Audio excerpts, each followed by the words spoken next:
اللہ پاک کے پیارے محبوب صلی اللہ علیہ وسلم کی شہزادیوں میں سے آپ کی سب سے پیاری اور لاڈلی شہزادی حضرت سیدہ فاطمہ الزہرا سلام اللہ علیہا ہیں۔ آپ ہی وہ ہستی ہیں جنہیں سیدۃ النساء اہل الجنہ اور سیدۃ النساء العالمین جیسے القابات عطا ہوئے۔ آپ واضح قطعی اور شکل و صورت میں آقا کریم صلی اللہ علیہ وسلم سے بہت مشابہ تھیں۔ سیدہ فاطمہ الزہرا سلام اللہ علیہا کی ولادت باسعادت اعلان نبوت سے 5 سال پہلے ہوئی۔ جب آپ رضی اللہ تعالیٰ عنہ کی ولادت ہوئی تو فضا آپ کے چہرے کے نوروں سے منور ہو گئی۔ آپ کی ولادت حضرت خدیجہ الکبریٰ رضی اللہ تعالیٰ عنہ کے گھر پر ہوئی، اس لیے اسے مولد فاطمہ کہا جاتا تھا۔ حضرت خدیجہ رضی اللہ تعالیٰ عنہ نے دیگر اولاد کی طرح آپ کی دائی کے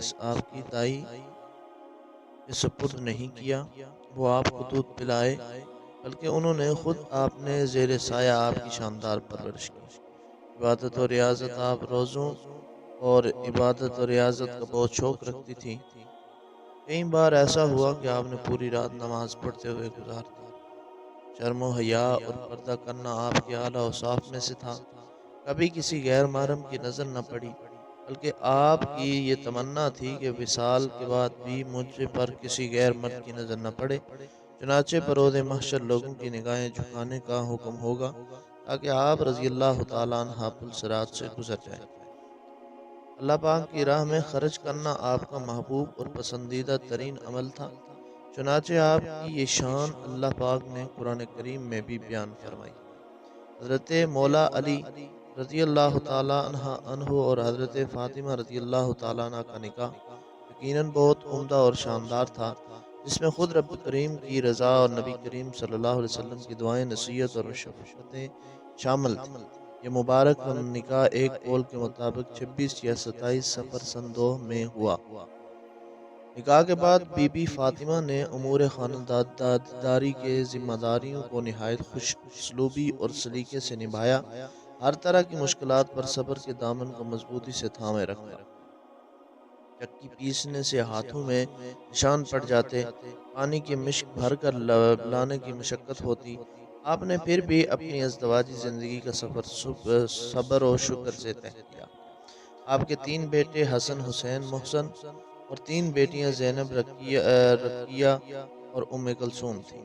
ان میں سے حضرت محسن اور حضرت رقیہ کا بچپن میں انتقال ہو گیا تھا۔ آپ اپنے بابا جان سے بے انتہا محبت فرماتی، انہیں اپنی جگہ بٹھاتی، ان کی خوشی سے خوش ہو اور ان کی تکلیف پر رنجیدہ ہو جاتی۔ ایک بار کفار مکہ نے معاذ اللہ رسول کریم صلی اللہ علیہ وسلم پر نماز کی حالت میں اونٹنی کی بچہ‌دانی ڈال دی۔ آپ کو معلوم ہوا تو بہت غمگین ہوئی اور فوراً جا کر اسے ہٹایا۔ غزوہ احد کے موقع پر شدید جنگ میں کئی صحابہ کرام شہید ہوئے، بہت سے زخمی بھی ہوئے۔ رسول کریم صلی اللہ علیہ وسلم کے مبارک چہرے پر بھی زخم آیا۔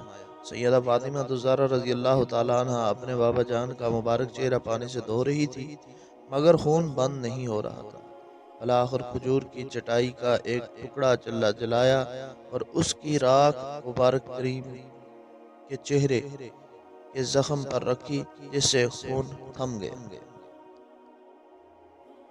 نبی کریم صلی اللہ علیہ وسلم بھی اپنے لخت جگر سے بہت محبت، مشقت اور معاملہ فرماتے اور ان کو بھی اپنی نشست پر بٹھا دیتے۔ نیز آپ سفر سے واپسی پر سب سے پہلے بی بی فاطمہ کے وہاں تشریف لے جاتے۔ ایک موقع پر آپ صلی اللہ علیہ وسلم نے فرمایا، میری بیٹی فاطمہ میرا ٹکڑا ہے، جو چیز اسے بری لگے وہ مجھے بری لگتی ہے اور جو چیز اسے ایذا دے وہ مجھے ایذا دیتی ہے۔ ازواج مطہرات میں سے بی بی فاطمہ کا تعلق نہایت محبت بھرا تھا۔ اس کی ایک جھلک ملاحظہ ہو کہ ایک بار اماں عائشہ صدیقہ رضی اللہ تعالیٰ عنہ سے کسی نے سوال کیا کہ حضور کو کون زیادہ محبوب تھا؟ فرمایا فاطمہ۔ پوچھا مردوں میں سے؟ فرمایا ان کے شوہر۔ مفتی احمد یار خان نعیمی رحمۃ اللہ تعالیٰ علیہ یہاں فرماتے ہیں کہ یہ حضرت عائشہ صدیقہ کے حق گوئی کہ ایک آپ نے یہ نہ فرمایا کہ حضور کو سب سے زیادہ پیاری میں تھی اور میرے بعد میرے والد، بلکہ جو آپ کے علم میں حق تھا وہ صاف صاف کہہ دیا۔ اگر یہی سوال حضرت فاطمہ زہرا رضی اللہ تعالیٰ عنہ سے ہوتا تو آپ فرماتی کہ حضور صلی اللہ علیہ وسلم کو سب سے زیادہ پیاری جناب عائشہ صدیقہ رضی اللہ تعالیٰ عنہ تھی، پھر ان کے والد، معلوم ہوا کہ ان کے دل بالکل پاک و صاف تھے۔ افسوس ان لوگوں پر جو بے ان لوگوں پر ہے جو ان حضرات کو ایک دوسرے کا دشمن کہتے ہیں۔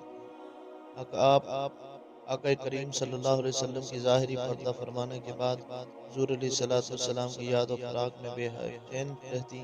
آخر کار حضور کی وفات کے 6 ماہ بعد 3 رمضان المبارک کو آپ اس جہان فانی سے رخصت ہو گئی۔ صحیح قول کے مطابق اسلام کے پہلے خلیفہ امیر المومنین حضرت صدیق اکبر رضی اللہ تعالیٰ عنہ